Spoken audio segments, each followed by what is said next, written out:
Your views. You can SMS at any time during the show. Type Spectrum, leave a space, type in your contribution and name, then send it to 7197. Your views, our interviews on Spectrum, Radio 1 FM 90.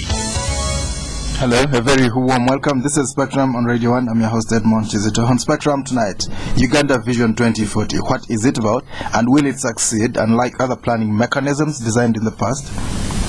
In the bid to transform Uganda from a backward peasant country to a modern first world country, government has designed its Vision 2040. It envisages a transformed Uganda over the next 30 years and beyond if the available and anticipated resources are well utilized. Uganda has had similar plans in the past, including the Vision 2025, on top of other sector-specific programs drawn to address poverty and other bottlenecks. Other countries, especially our neighbors, are envious of our NDP, that's the National Development Plan, and many have used it as a blueprint to transform themselves, with the most relevant example cited being Rwanda. On Tuesday, at the commemoration of the Independence Golden Jubilee, President Museveni laid out 10 points explaining that if they are acted upon, his vision to transform Uganda will be fully realized. Today, MPs scrutinized the Uganda Vision 2040, raising many concerns, with many wondering if this was a one-man's vision or one that is shared by all. They expressed concern about corruption, lack of serious investment from government, political uncertainty, and the rapid population growth, saying these are dangers that need to be handled before such a program can be implemented.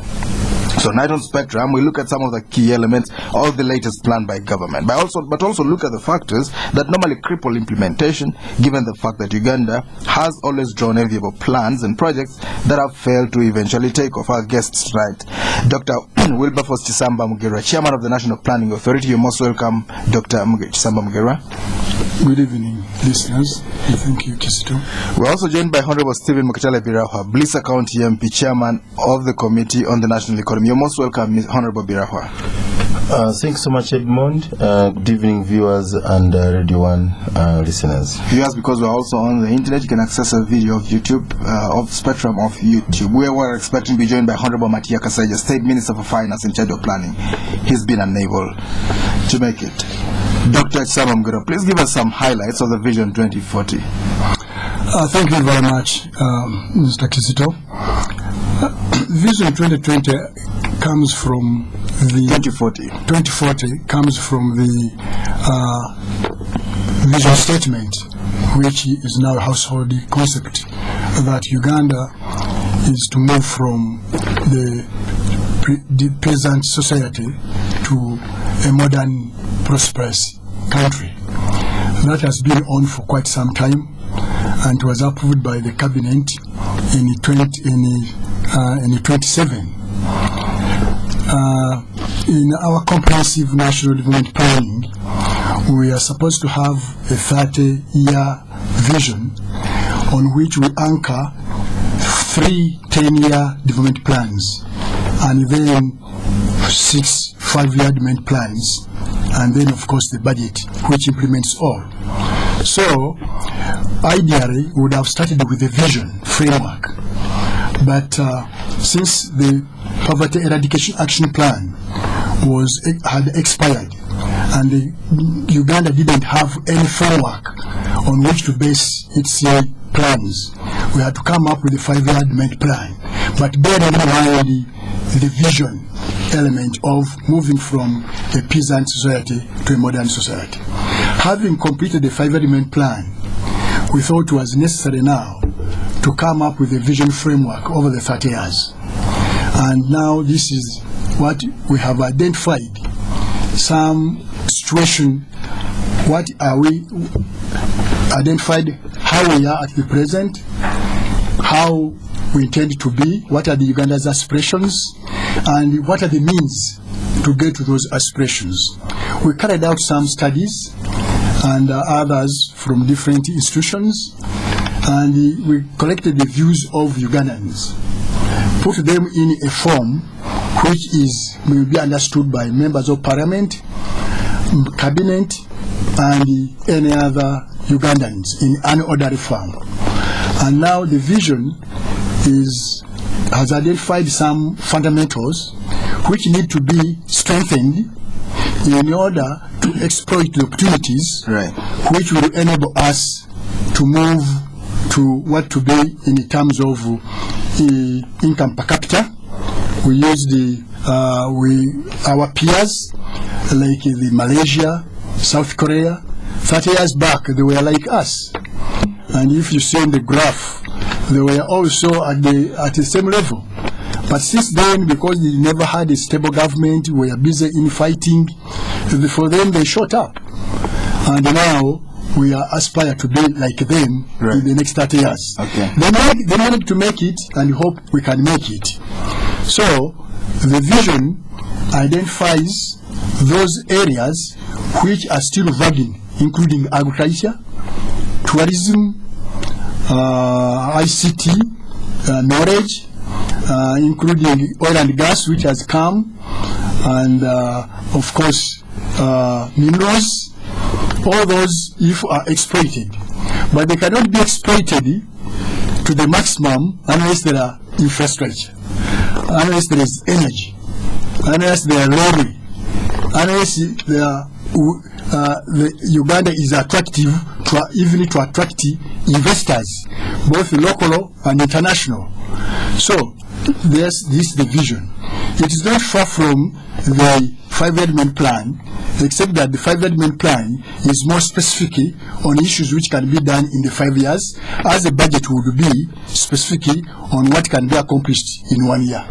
Well, one of the people who worked on the National Development Plan, Professor Augustus Nwagaba, says it's overly ambitious, and we'll be looking at some of the indicators later. He actually said you need witchcraft to observe. Are you going to use witchcraft? The witchcraft is on working on Uganda mindset, on getting political commitment, and also inculcate some level of discipline in our way of expenditure and accountability. So you need some witches, some women who dance in a certain, dressed in banana leaves to to work. As long as they can get us to that, but even prayers can get it there. We'll talk about that in detail later. We'll of course look at some of the indicators. Many of them are ambitious. Before we come to you, Honorable Mukitale, per capita income from $500 to $9,500. That's a very high level. Income distribution, the Gini coefficient coming down, so income inequalities are lower. You talk about the share of the unemployment coming down to 6%, access to electricity going from 11 to 80%. Those are very, very ambitious figures. So, Birahwa, is this attainable, or is it something they dreamt of overnight? Yeah, thank you so much, Edmond, and I want to thank Chairman Kisamba for articulating the Vision 2040. First of all, a vision is a dream. And for Ugandans, I would like to say, whoever wishes the country well, I think would also want to share that dream. It is a good dream of a transformed Uganda, of people with a better well-being, with a good life expectancy, with a country which has achieved a self-sustained economy which is integrated. What a dream. I must only add that it requires a lot of discipline, a lot of political will.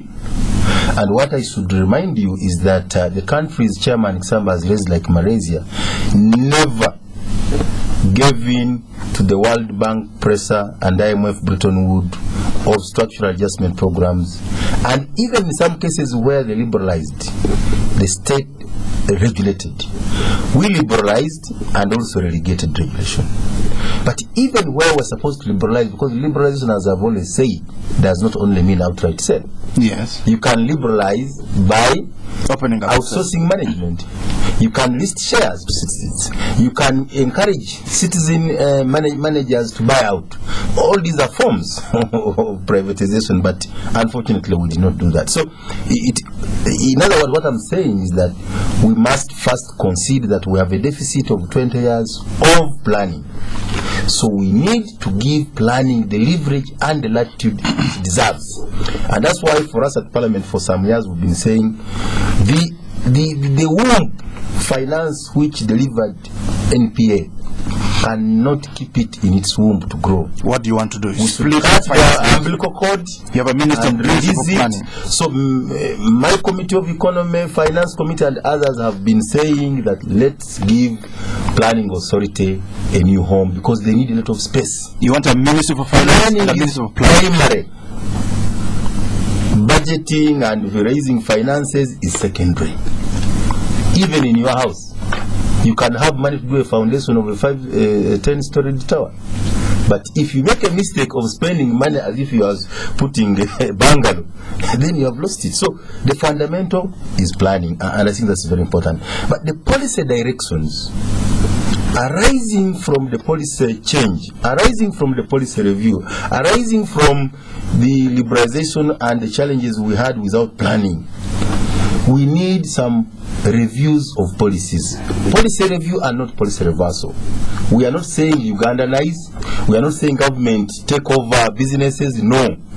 Government should supplement for this to be achieved. Whether it means road constructions, railway construction, whether government should provide a competition with the existing cartels. Because if you go to the road sector, for example, they are cartels. You think there are You cartels? don't have to define them, but they are cartels. They can agree. We're only 5 powerful contractors. Government of Uganda is having now about 25 roads. So they can just agree, you take 5, take 5, and they will give a price. That's an oligopoly. That's not competition. Yet this was supposed to be about competition. So it's important that we redefine the role of the state.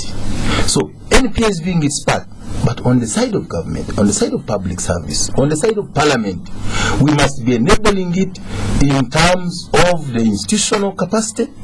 We must be enabling it in terms of financing the vision initially through the NDP and the NDP on an annual year in terms of the budget. If the budget and the NDP are not relating, then we are not helping them. So NPA has a very good role to play, but NPA will only operate if government is supportive. And I want to say, for example, just today we had a debate about the population. The population secretariat belongs to Uganda government. NPA belongs to Uganda government, and they have clearly said that population, as it is today, is a threat. It is in the NDP. It is in the growing at 3.2%. That's pretty high. The leadership at political level is saying no problem. Grow more children. You know, and yet at our population of 3.4 growth, 3.4%, you require economic growth, GDP growth of 13.6 to be able to maintain the standard of living. So, in other words, the fact that this year we are below 6. We are actually, the population eats away all the growth. So these are areas we need a country where experts, institutions inform we, the politicians, who are actually supposed to be short term in the institutions are supposed to be about longevity, right. Public service, NPA, long term planning. But if we start directing, then we have a problem. Look at, you see, I would be comfortable with our demography if Uganda was not just giving UP and USE, if we are skilling the country, if we are having all dropouts of UP and USE, we are finding their way in some skills development, then you have qualitative population and it can become a market. But the population of a UP product and USE cannot be quality population. Actually, they are liability, and I want to relate this with the laissez-faire in the land. Yes. You cannot have that fast growing population, which after lacking job goes back to agriculture, and you are not urbanizing as a strongly in real terms, much as we have already made a law making the whole country a planning area. Then you have a problem, because to achieve all these good human indicators, you need a lot of human indicators. You need first of all to urbanize across the board, and when you urbanize, it's going to be very cheap to provide power, to provide education, to provide health and all utilities in planned environment in a very small area. But rural electrification has a challenge today to find Birahwa on 5 kilometers hill somewhere to give me power. One man. And yet, they should be looking at organized areas, planned areas. So these are big challenges which we, all of us, Parliament, the executive, the public service, must be speaking the same language, but not where we seem to be disagreeing. All right. For example, the president just lost skilling Uganda, but how much budget is there in skilling Uganda? It's decimal. In Parliament, we have always been complaining. When we get support from the government partners for USE and UPE, it is in hundreds of millions. Yes, and skilling when Uganda. we are looking for money for skilling Uganda, it's $4 million, $5 million. Decimal. But you can only buy station. You know, so and government policy actually already exists that we need. Actually, we wanted a technical school per county. Because this country needs plumbers, electricians, and actually I even want to add, we need to change vocationalize the education system. We need, even from secondary, why isn't agriculture compulsory? Right. Yet most people end up in agriculture. Why isn't health science compulsory? Because with health science you are beginning to address issues of primary health care, preventive, about hygiene and sanitation.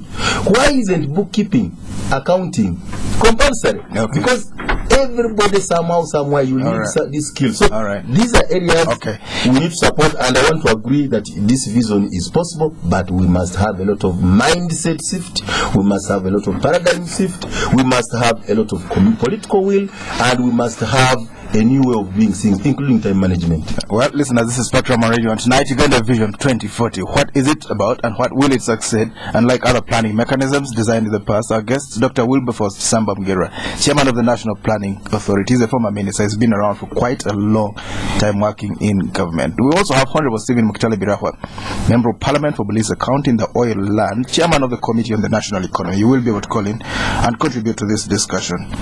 Dr. Kisamba Mugerwa, give us a little more detail about how you intend to achieve some of these indicators, and tell us if you think we have the resources and the expertise.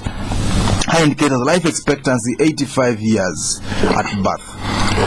I think where most of us fail is to not realize how you bring quality of the people. All these members of parliament, ministers, clerks, whatever, private sector, we are working to improve the quality of the life. That's the starting point. And therefore, we know what you can invest in order to have that. First, health. The health of a woman who is in reproductive age is important. Second, is to ensure that one has access to medical services anytime. Proper feeding, that is food. Then education, you educate brain. Then you can add on skills, which is talking about, because not everybody will be an academician or go become some will be carpenters and welders. Yes. And then when you have all those, you need the infrastructure which helps you in order to have industries, and so that each of those people who are born can participate in the economy, in gainful employment. And this is what the vision is trying to do. It addresses the health, it addresses the education, it addresses skill development, but it now identifies the opportunities which can be exploited if the infrastructure has been put in place in terms of roads, in terms of railway, in terms of waterways, in terms of ICT, in terms of tourism infrastructure. And then we get more money, and that way we shall invest. Even if now there is opportunity of the oil and gas. Yes. Many people are excited about oil and gas. It is not the money it is not the oil itself and that money which is going to make Uganda different. It is the way how that money is going to be invested. Yes. In those industries, in those which improve the quality of an individual. So if we have healthy people, educated people with skills, and there are opportunities in which they can work, we can meet all this life expectancy. Most of our people are going with 1 meal a day. Yes. Access to food is important, it's a human right. And proper nutrition. So, how are we going to do this? One, we are lucky that the government is committed. We have a vision leadership. The president outlined his 10-point program. Here, now you give us a new one. There's a one we knew from 86, which now we have a new, brand new one. Of course, the society is not static. The society is not static. Now he wants to emphasize these areas which bring ideology, so that you are all focused. That's the mindset. Because if you are ideology, you think that we need to improve on our life expectation, and you're a medical doctor, or you're a driver of an ambulance. We are all focused on that. You don't take the ambulance to collect charcoal. You get the ambulance to move and ensure to take the patients. Dr. Mugerwa, how does this Vision 2040 address corruption? Or do you think it's not a problem? That's the mindset. Accountability, supervision, inspection, and commitment. So you talk to the leaders? Not only talking to the leaders. I'm already talking to you. Well, and those who are listening to us. Well, I don't have a problem with corruption because I don't even have the chance. I don't you don't know how corrupt you are. But some people are corrupt, but they don't know how corrupt they are. Talk to us about that. Whoa! Even in the village, a man can grow coffee and with the family and harvest it and then sell it alcohol and come back drunk. Let's talk about the leaders right now. A lot of money is being stolen. $500 billion, $500 billion, according to the World Bank. Uganda has the machinery, but what is important is to enforce the machinery to work. Do we have the political will to make it work? I think there's you and me, once you start, change is not one person can have a change. You want to start from the bottom, which is easier. We're already starting by putting these in writing and take it to cabinet, and they approve them and take them to parliament, and they discuss them. It works on their mindset. Enforcement needs. This is a country without inspectorate. They'll stop stealing, buying flats in Johannesburg and other places. So you think they'll stop? When you fly, you have these papers in their faces. No, of course. Always, even the vehicles have mudguards and brakes. Not that you are going to knock, but in the case you are to knock, that there is a mudguard.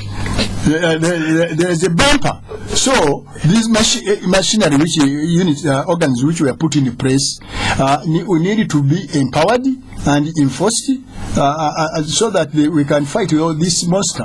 Before we go for the break, do you think Uganda can develop at the current levels of corruption? Uganda can develop with the corruption, so we don't need to worry about it. We can even with the little money we have, we could develop faster and have better delivery of services, even if those funds are properly utilized. Can we develop with the current levels of corruption in case it didn't go away? Corruption has to go. People are tired about this. Regardless of who's stealing. Yes. Even if it is you, they will come and bomb this. I'm not a public officer. I don't expect to ever become. If this program you don't come in time, you are corrupt already. This is Spectrum Radio, and we'll go for a break. We'll be back. 1, 2, 3, come on, we go. Uganda Bridge, we go. It's our time, we go. No matter what, we go. We have to win, we go. We never stop, we go. We never rest, we go. We have to score, we go. Strong and better, we go. We go. Uganda Bridge, we go. It's our time, we go. We go. Come on, buyer. We must win. We go. Uganda Cranes, 13th October 2012, Mandela National Stadium, Nambole. Uganda Cranes versus Zambia. Brought to you by FUFA and MTN. Everywhere you go. Bank of Uganda informs the public that it has issued a 1,000 shillings commemorative coin. This is to celebrate the 50th independence anniversary of the Republic of Uganda. The coin is legal tender effective 9th October 2012. It will be used for day-to-day cash transactions. It is round and bears two colors, gold in the center and silver in the outer ring. The front of the coin depicts the crested crane as the main attraction. The back depicts the national coat of arms as the main feature. The coin will reach the public through the banking system and normal cash transactions. There is therefore no arrangement for exchange at Bank of Uganda offices in Kampala or up-country branches and currency centers. Bank of Uganda is proud of its contribution to Uganda's economic success through prudent monetary policy management, poverty over the years. We join the rest of Uganda in celebrating the 50th independence anniversary with the commemorative coin as a lasting reminder of this historic event. Management Bank of Uganda. The Woolworths Quality Sale is now on. Get up to 40% off selected fashion clothing at Woolworths Metroplex Mall, Northern Bypass, Nalia, and Garden City Shopping Centre, Lower Kololo. But hurry or you'll miss out. Woolworths, the difference. Open an ice-cold Nile Gold, but don't drink it just yet. Take a closer look. You'll see the rich golden color. Get closer still, and you can't miss the fresher aroma. But you'll also find something else. You won't see it, but you'll certainly taste it. The unmistakable, crisp, maltier taste that can only be crystal malt. It's what makes Nile Gold beyond the ordinary. And that really is the mystery of Nile Gold. Nile Gold Crystal Malt Lager, beyond the ordinary. Not for sale to persons under 18. Spectrum on Radio 1 FM 90. Welcome back to Spectrum. On Spectrum tonight, Uganda Vision 2040. What is it about and what will it succeed? And like other planning mechanisms designed in the past, our guest tonight, Dr. Wilberforce Mugerwa, well-known name. He's the chairman of the National Planning Authority, a former minister as well. Honorable Stephen Mukitale Birahwa, Buliisa County MP, chairman of the Committee on the National Economy. You will be able to call in and contribute to this discussion. What is the problem? What are some of the... let's hear from you. We'd like to know what are some of the bottlenecks that can throttle this progress, this Vision 2040? Yeah, I wanted to add to what Chairman Kisamba Mugerwa Senior has said, that I agree entirely that we have a very good vision. Our challenge in Uganda in most cases has been implementation. Implementation is a very big problem, and coordination. Because all the line ministries must be resonating with the National Planning Authority, with the NDP, and with the vision. But the moment these ministries are running their own projects of budget maximization, then it will have an effect on where the budget priorities are going. Because we need to use budget as a catalyst. Put money where there is a return on investment. For example, if we are going to make sure that we increase agricultural productivity to be able to make Uganda to feed Southern Sudan and even export value addition to our neighbors like DRC. We should have had fertilizers factory in Toro yesterday. They've spoken about it for more than 20 years. The 2 to 3 months aridity, which is still disturbing Uganda's agriculture for rain-fed, should have been dealt with. Now, we need to see money going in this direction. This is in NDP already. Much as the vision came late, but the NDP already captured these issues. And this is where we should be putting the focus. You've rightly said, corruption is definitely a problem. Because without corruption, a lot of money would be going into these very important areas. Look at the challenges we are having with human resource budget. We are talking of 39 billion shillings. But how much is the Prime Minister's scandal of Kazinda taking? How much is pension scheme taking? So the problem is not that government is lacking money. The problem is that where corruption becomes a problem, the wastage is diverting. There would be investable seed money to catapult the economy is being diverted to wastage. One good thing the National Planning Authority and government is giving us through Vision 40 is really a jubilee, 50-year jubilee kind of present, is that by coincidence, the oil resources in Uganda, the windfall, the finite resources also lasts around 2040. So the NPA and the Vision is helping us to say, what can you be in Uganda after this windfall of the oil and that's why, to me in Masamara, I always say, can we use this windfall to put it in non-oil sector? That has always been agriculture and so on. Agriculture, infrastructure, tourism, Science and technology, I don't want to call it only ICT because I have a problem also with that. You know, vocationalization of education, these are the areas which are going to be there. And as I've also just said that in Parliament we have again had a very interesting debate after we had the Vision 2040 debate. Yes. We have just been discussing the passion and sentiments of landlords who most happen to be either big civil servants, policymakers, when we are talking of compensations on Masaka Road. I have said in Parliament before, and I continue saying, it was wrong in 1995 Constitution for us to have given, government to have given away all the power, the state to have given out all the powers. I'm talking of the state. I'm talking of President Museveni. I'm talking of NRM. Yes. To have given away the radical title.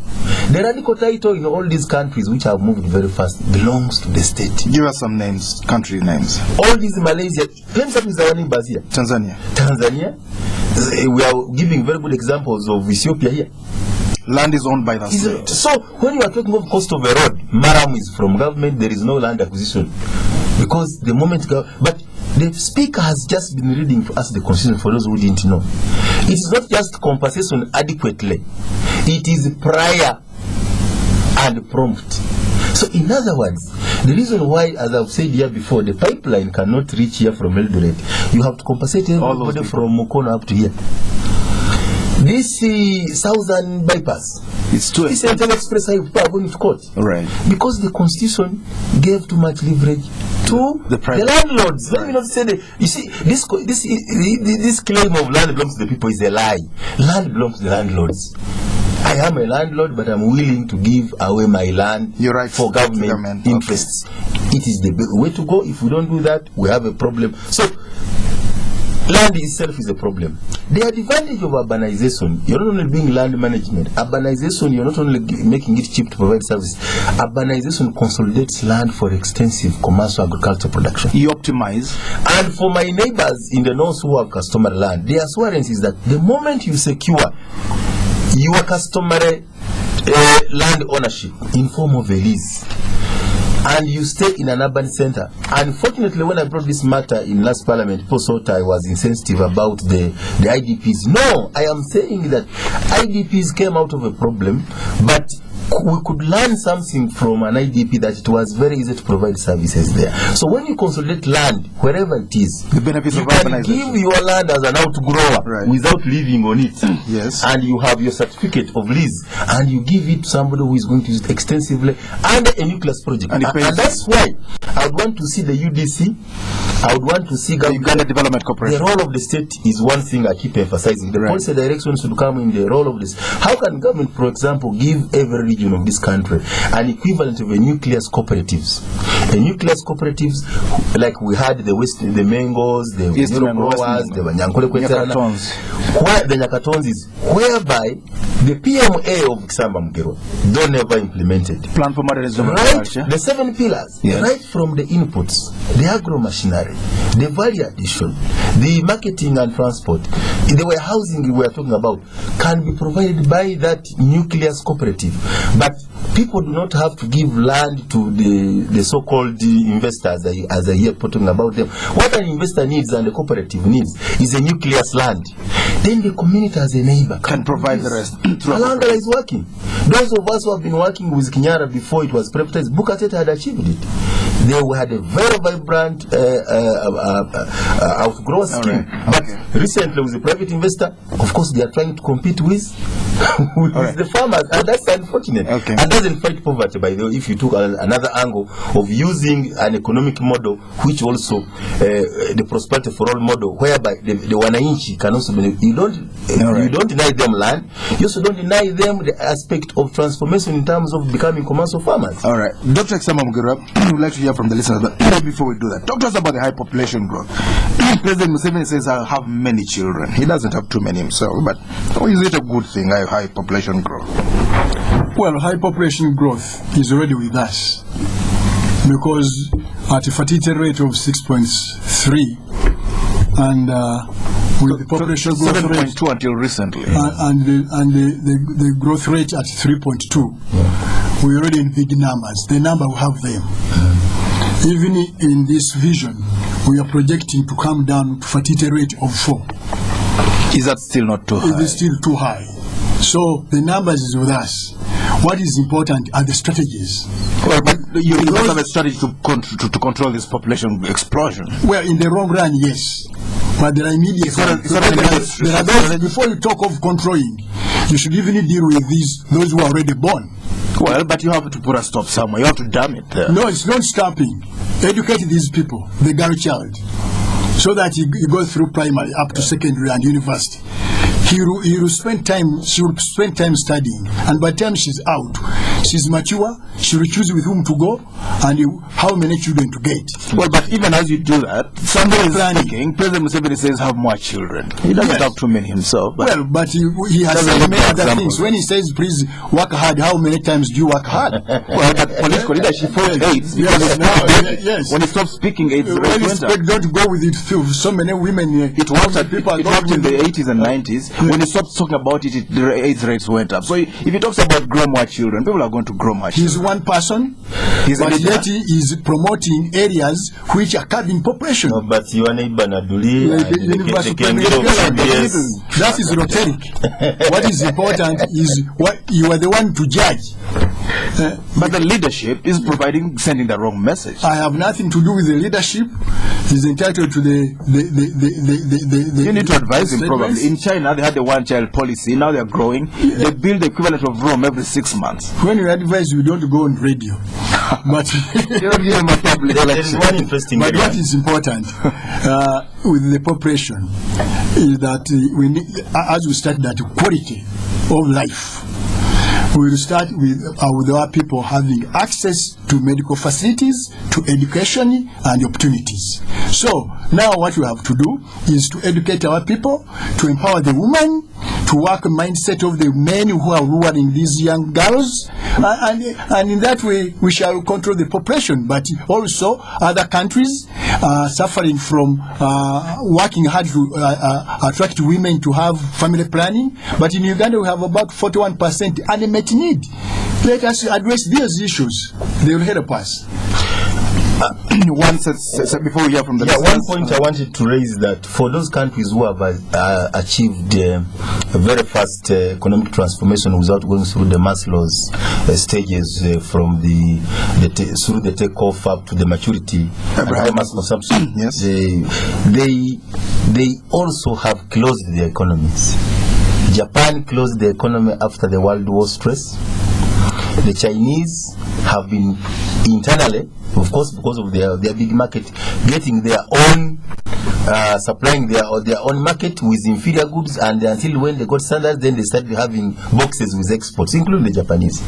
The Koreans had government intervention in terms of protecting those, the Daewoo's and the Samsungs were protected as a state policy. I'm talking of a strategic sector intervention, not where government gives a man who goes and cries most to the president and he gets billions. I'm talking of strategic sector intervention. So let's not forget that to achieve this vision, we cannot open completely the whole world. We need to close a little bit. We need to have some selective protection of indigenous industry in terms of import substitution. We need to encourage some export promotion, even if it means some subsidies in form of fertilizers, not monetary, but fertilizers for those who are doing, say, commercial agriculture.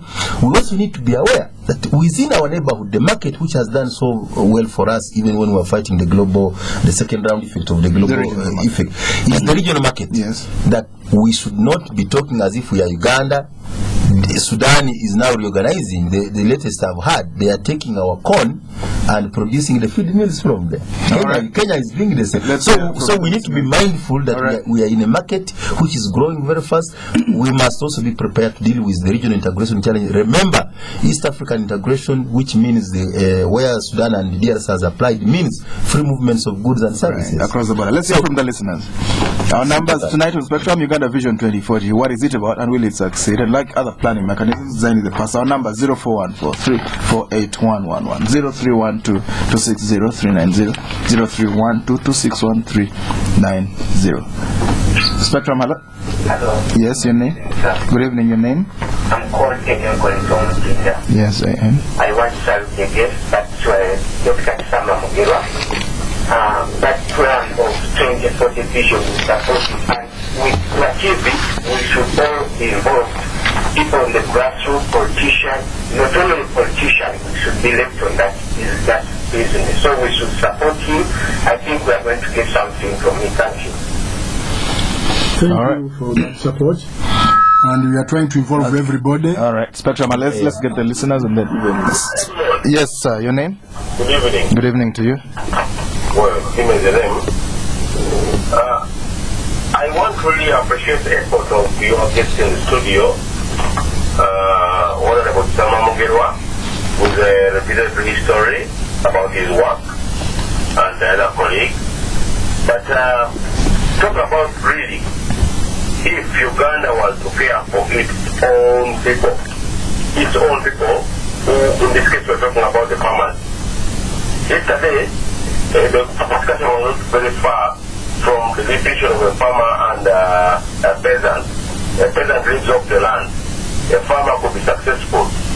I don't know whether I could bring this discussion into context tonight, so that we know the truth comes out for the whole Ugandans to know there's not so much money that goes into agriculture to develop it. Yet we pretend to say we are an agriculture country, therefore we shall support it. Lastly, who pays the piper to call a tune? Good evening. Spectrum, hello? Hello? Yes, good evening, Edmond. Good evening, your name? Yes. I really have to thank Dr. Kisamba Mugerwa for the wonderful program. But I want to say that if such development programs are put in place, let all stakeholders be involved and not be left in the hands of the politicians for implementation. So we have seen where most of the beautiful programs have been let down by the corruption tendencies within and failure of provision over the programs the way they are laid. So the projection and program is better, that let all people, all stakeholders want to be involved, and especially support the agriculture sector, which is the main backbone. I thank you. Spectrum, hello? Okay, let's get back to Dr. Kisamba Mugerwa. Yeah, okay, let's take another caller. Spectrum, hello? Hello? Hello? Yes, sir, your name? Good evening. Good evening. Now, Robert is my name. Robert, we lost you. You can still call back in. Hello? Edmond. Yes. Don't be shy. Yes, Jimmy? You have put on the line at Radio 1 that serve Ugandans, because posterity will judge you rightly.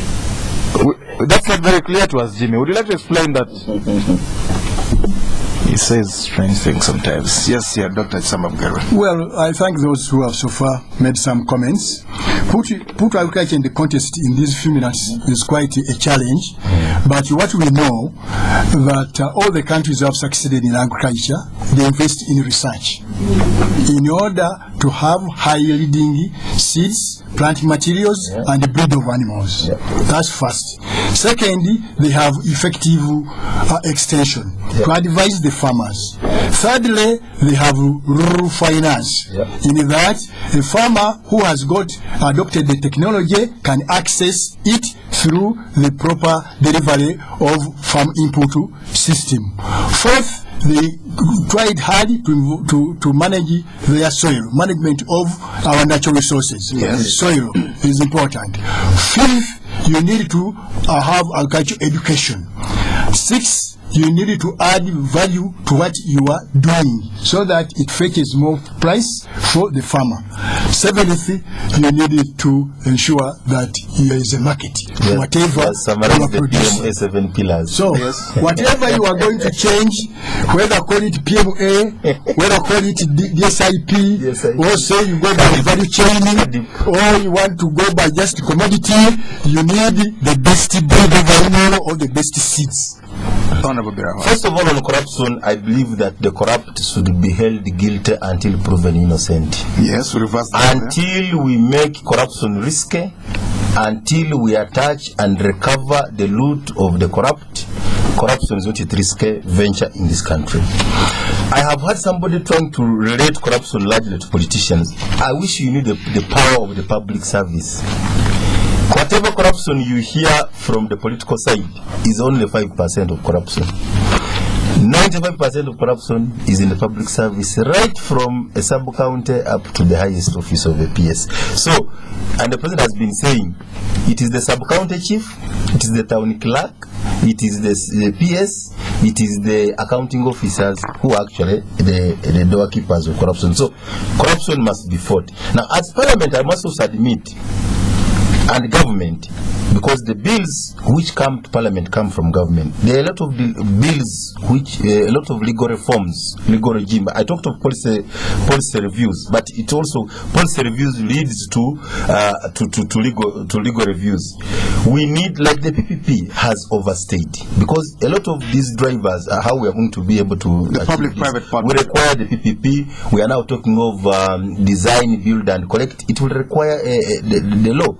We don't have it yet. The Biosafety, Biotechnology and Biosafety Act, all that, everybody has a role, Parliament will have a role, and I thanked NPA for the consultative process. You are consulting Parliament. We want to hear they are consulting the different stakeholders, you know, the private sector, the up-country communities, the local governments. Everybody must own this vision, because one thing, as the president said a few weeks ago, I think now the debate of one-man vision is going to disappear from the. We are talking of a shared vision. A shared vision. He said it's no longer the only one. Yes, a shared vision which is not implemented by politicians, but actually is implemented by the public service, is implemented by the taxpayers, is implemented by the private sector. All we need is coordination of all these government organs. All we need is regulation. All we need is serious implementation. I also agree to achieve what Honorable Kisamba Mugerwa is talking about. You have to review the liberalization of the seeds in this country. The government must have a say, and because people are now getting fake seeds, fake chemicals. Look at the poultry industry; it is suffering because of adulterated feeds. People are feeding these birds on sand, you know, and all sorts of things. We don't have to own the banks which are now in foreign hands, but we need to create specific banks if it's for housing, if it is for agriculture, long-term financing. I've already talked about cooperatives. I earlier talked about the redefining the role of the state. If it means you say this colony was built by the army, yes. I have always been saying to stretch how I wish we see the army working with another consultant to revamp the railways, to make some roads, to make some bridges. You know, these are the areas we need. It is not a policy reversal, because I know those who speak development, oh, that's a policy reversal. No, we are not replacing the private sector, but we are saying the private sector is weak in the country. All right. The government must come in where it cannot, and governments will take a role. Even on this refinery debate, I want to say, if the private sector is dilly-dallying, governments should do a bilateral, right? Start a refinery, and it can later list shares to all those who want. But to continue debating for 3 years on the refinery, you may very soon start exporting crude if we don't take back the mandate and assert ourselves as a country. So to achieve this good dream, the state must redefine its role and have a central role in a lot of these areas where the private sector is not focused. But where the private sector is doing very well, government only needs to provide an environment. Well, I know that there's a venture capital firm which is already willing to provide 2.5 billion. The two gentlemen who made their interventions, yes, seem to be skeptical about the implementation and involvement of politicians. Yes. I just want to appeal to our viewers and listeners that we need to have confidence in the politicians and leadership at any level, and let us all be leaders at different levels. And I'm trying to work very hard with my experts to ensure that what the president gave out as 10-point program quite aligned to the vision. The issue of ideology is, you may call it ideology, but of course that would work on the mindset. All right. So for us, we see it as in line with what? Sectarianism. If people continue with the sectarianism, definitely we are going to have problems when we are delivering services. That will help. Okay. Education is one of the areas we're emphasizing. Infrastructure is already, I have already read on that. Regional markets and regional integration is well covered in the vision and the 5-element plan. Value addition, that's exactly we are emphasizing. All right.